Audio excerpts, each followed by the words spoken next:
Visitamos la casa de la investigadora y escritora Griselda Varale, quien recientemente publicó su último libro, El horror que persiste.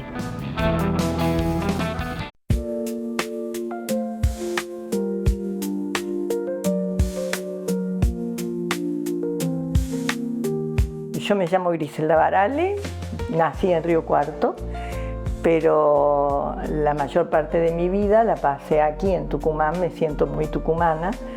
Soy doctora en filosofía y, digamos, jubilada de la Universidad Nacional de Tucumán, y últimamente la universidad me honró nombrándome profesora emérita. Yo he trabajado mucho en dos temas de filosofía, en dos temas que son la cultura popular, la religiosidad popular, sobre todo la religiosidad popular con Jenny, y he trabajado la estética, mucho estética filosófica. Yo he escrito una novela que hace muchos años gané una beca a Iglesias, que se llamaba, que la daba la universidad para investigadores jóvenes. Bueno, yo la gané para estudiar un mito que había descubierto en Santiago del Estero, en una biblioteca de una persona allegada a mí, que es la historia del Nico Argañarás.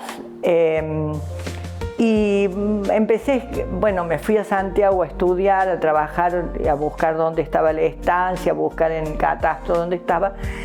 Y bueno, y empecé a escribir un libro sobre este mito, ¿no? La estancia diabólica, porque el mito se convierte en novela, en teatro, en ideología, etcétera, etcétera. E hice una novela que se llamó El Pacto, de la cual estoy muy orgullosa, que la escribí con máquina de escribir.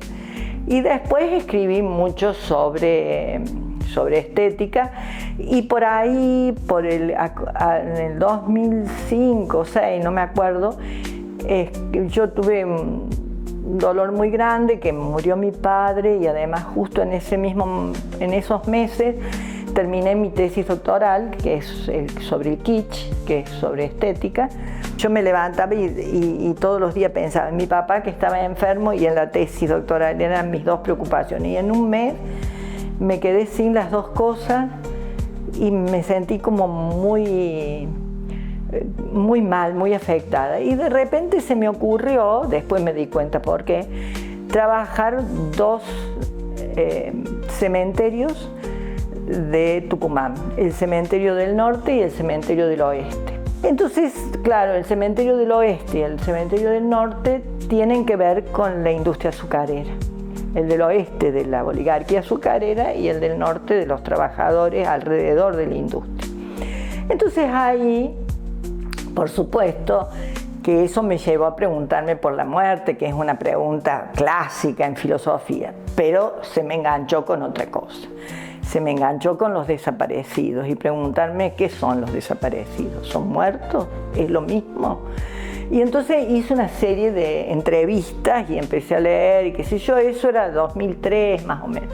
Pero cuando terminé, cuando vi que el capítulo que iba a hacer de los desaparecidos, me pareció como, lo sentí como una falta de respeto. Entonces dije, no voy a hacer, esto es para escribir, los desaparecidos merecen un libro, no un capítulo de un libro. Y lo dejé durante muchos años. Yo recibí un premio del Fondo de las Artes por ese libro del cementerio, y lo dejé, todo lo que tenía lo dejé como en suspenso. Después, bueno, escribí mucho sobre estética. Últimamente publicó con María Gallo, que es una discípula mía en estética, 2 libros. Y bueno, y entonces en la pandemia empecé a pensar en aquello que me había quedado como colgado. El libro del cementerio se lo dediqué a los desaparecidos, está dedicado a los desaparecidos, porque ahí me di cuenta que uno de los derechos negados a los desaparecidos es el que las familias los hayan podido enterrar en Camposanto, ¿no? Camposanto en sentido general, en cualquier religión o en cualquier lugar que una familia en el campo, por ejemplo, considere como importante para que estén los restos de su familia. Y empecé este libro, El horror que persiste, que en realidad no lo había pensado con ese nombre. El nombre se lo debo a la gente de Puerta Roja, que me encantó ese nombre, porque a mí solo se me ocurría un nombre demasiado fuerte, que era Del terror al horror. Desde que comencé hasta que salió pasaron más de 2 años. ¿Por qué? Porque fue una experiencia nueva para mí, muy nueva, porque siempre que hice investigaciones fui mucho a los archivos, al archivo de la Gaceta, al archivo bueno, y esta vez me encontré en la soledad de Tafí del Valle, pero con la computadora. Pero yo quería contar de otro modo, no como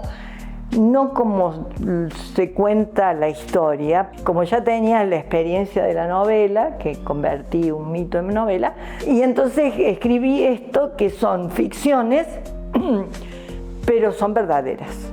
¿Por qué son verdaderas? Porque ningún nudo dramático de cada una de estas ficciones le inventé yo. Yo invento en algunos personajes que me permitan contar la historia.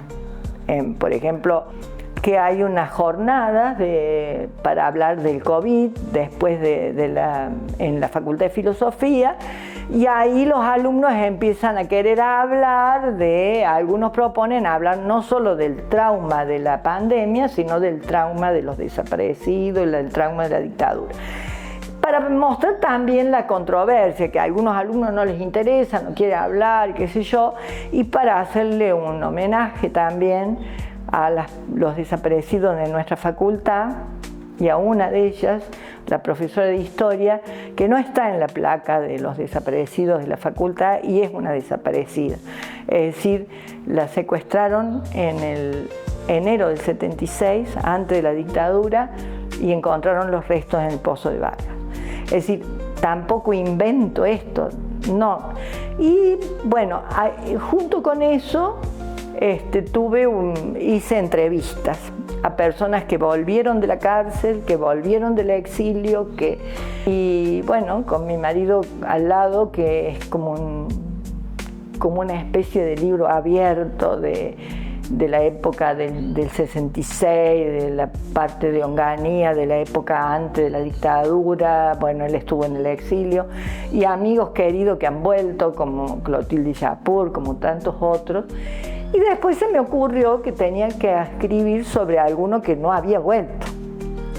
Y entonces le escribí a la íntima amiga de mi Carlos, de mi marido, que es Ana María Chipolati, que vive en Canadá y que es santiagueña, pero estudió acá. Y bueno, no volvió del exilio y se convirtió en una de las personas más importantes, muy importantes de Canadá. Termino el libro con esa historia porque un poco para mostrar cómo perdimos gente muy inteligente que se fue a otro lado y nunca más volvió. El libro se lo dedico a mis nietos, porque para que no olviden lo que pasaron sus abuelos en esos años de terror, ¿no? A través de mis nietos se lo dejo a los jóvenes. Este libro es digamos, lo siento como una muy pequeña contribución a la verdad y a la justicia, a la memoria, verdad y justicia, ¿no?